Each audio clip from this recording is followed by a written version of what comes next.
திமுக கூட்டணி கட்சிகள்லாம் வந்து தேர்தலில் கூடுதல் நிலைப்பாடு. நாங்கள் தேர்தல் பணிகளை ஆரம்பித்திருக்கிறோம். எப்போதுமே பத்திரிகையாளர் மத்தியிலே தொகுதிகளை கேட்டு எங்களுக்கு பழக்கமில்லை. கூட்டணி பேச்சுவார்த்தை நடக்கும் பொழுது அது கூட்டணிக்கு தலைமையேற்கின்ற தலைவரோடு பேசக்கூடிய விஷயங்கள், ஊடகத்திலே சொல்லும் பொழுது அதை சொல்லி சங்கடங்களை ஏற்படுத்துகின்ற பழக்கம் எப்போதும் எங்களுக்கு கிடையாது. காவல் நிலைய மரணங்கள் தொடர்பாக காவல் நிலையத்தில் சமீபத்தில் நடந்த மரணம் தொடர்பாக முன்னாள் முதல்வர் எடப்பாடி பழனிசாமி தாவே கட்டளை விஜய் அவங்களாம் தமிழக அரசு சரியாக முதல்வர் வந்து தொடர்பாக வாய் திறக்கிறதே கிடையாது. மற்ற விஷயங்கள் எல்லாம் வந்து கொண்டு போகிறாங்க. எந்த ஆட்சியாக இருந்தாலும் குற்றமே நடக்காமல் தடுத்து விட முடியாது.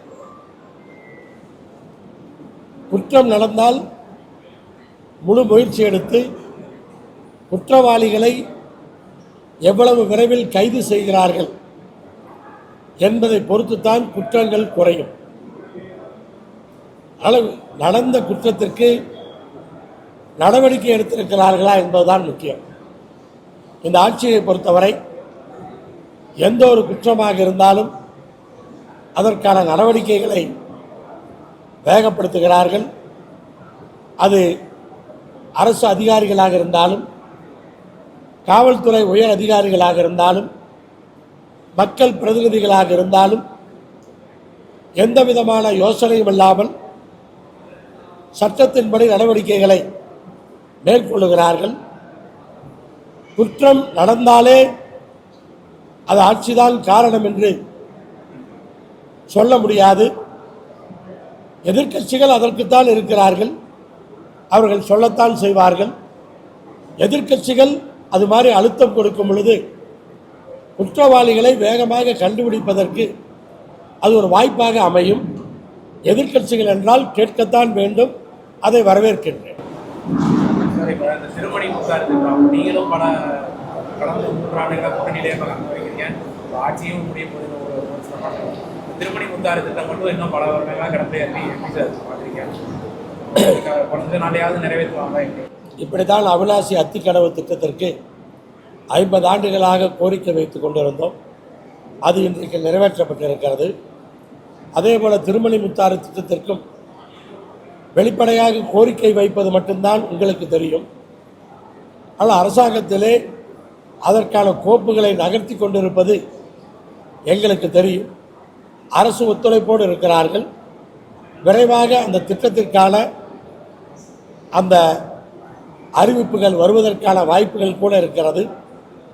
அரசாங்கம் அதை செய்வதற்கு தயாராக இருக்கிறார்கள். அந்த முயற்சிகளை அரசு ரீதியாக அதிகாரிகள் மட்டத்திலே நாங்கள் பேசிக்கொண்டிருக்கிறோம். நல்லது நடக்கும் என்ற நம்பிக்கையோடு இருக்கிறோம். சார், இந்த அதிமுக பாஜக கூட்டணி ஆட்சியில் சொல்றீங்க, ஆனால் எடப்பாடி பழனிசாமி அவர்கள் வந்து என்ன சொல்றாங்கன்னா, தனிப்பெருமையின்மையாக அதிமுக ஆட்சி அமைக்கணும் அப்படின்னு கள்ளக்குறிச்சியில் சொல்லியிருக்காங்க. அது எப்படி சார் பார்க்குறீங்க? அவங்கள தான் கேட்கணும். ஏன்னா அவங்க 2 பேரும் என்ன பேசுனாங்கிறது அவங்களுக்கு தான் தெரியும். ஒன்றிய அமைச்சர் திரு அமித்ஷா அவர்களும் அதிமுகவுடைய பொதுச் செயலாளர் அண்ணன் எடப்பாடி பழனிசாமி அவர்களும் அவர்களுக்குள் என்ன பேசினார்கள் என்பது அவர்களுக்கு தான் தெரியும். பாரதிய ஜனதா கட்சியின் சார்பிலே பேசுவதை பார்த்தால் கூட்டணி ஆட்சிக்கு இவர்கள் ஒப்புக்கொண்டார்கள் என்பதை போலத்தான் தெரிகின்றது. ஆனால் அவர்கள் அழுத்தம் திருத்தமாக பேசிக்கொண்டிருக்கிறார்கள். ஆனால் கூட்டணி ஆட்சி ஒப்புக்கொண்டிருக்கிறார்கள் என்றுதான் நாங்கள் சந்தேகிக்கிறோம். அது தேர்தல் நேரத்திலே வெளிப்படலாம். ஆனால் தமிழ்நாட்டை பொறுத்தவரை கூட்டணி ஆட்சி என்று வந்தால் நிலையான ஒரு ஆட்சி இருக்காது. ஸ்டேபிள் கவர்மெண்ட் கண்டிப்பாக இருக்காது. நிலையான ஆட்சி ஸ்டேபிள் கவர்மெண்டாக இல்லை என்று சொன்னால் தமிழகத்தினுடைய வளர்ச்சி பாதிக்கும்.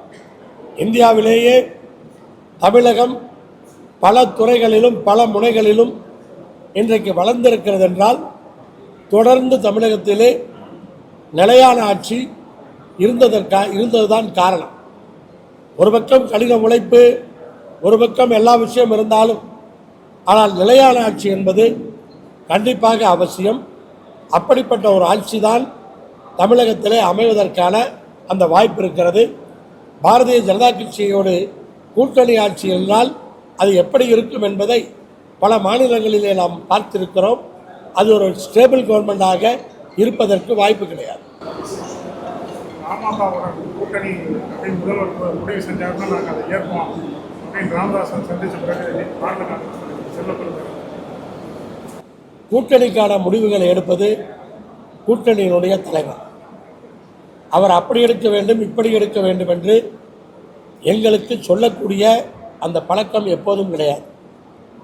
கூட்டணிக்கு தலைமையேற்கின்ற கட்சி நாம் இந்த தேர்தலில் வெற்றி பெற வேண்டும், ஆட்சி அமைக்க வேண்டும் என்பதற்காக அவர்கள் சூழ்நிலைகளுக்கு தகுந்தவாறு முடிவுகளை எடுக்க வேண்டிய கட்டாயம். அப்படி முடிவுகளை எடுக்கும் பொழுது அந்த முடிவுகளை ஏற்றுக்கொண்டு பணியாற்றி வெற்றி பெற வேண்டும் என்பதுதான் எங்களுடைய நோக்கமாக இருக்கு. ஆனால் அவருடைய சூழல், அவர்கள் பார்க்கின்ற பார்வை அது எப்படி இருக்கும் என்று நமக்கு தெரியாது.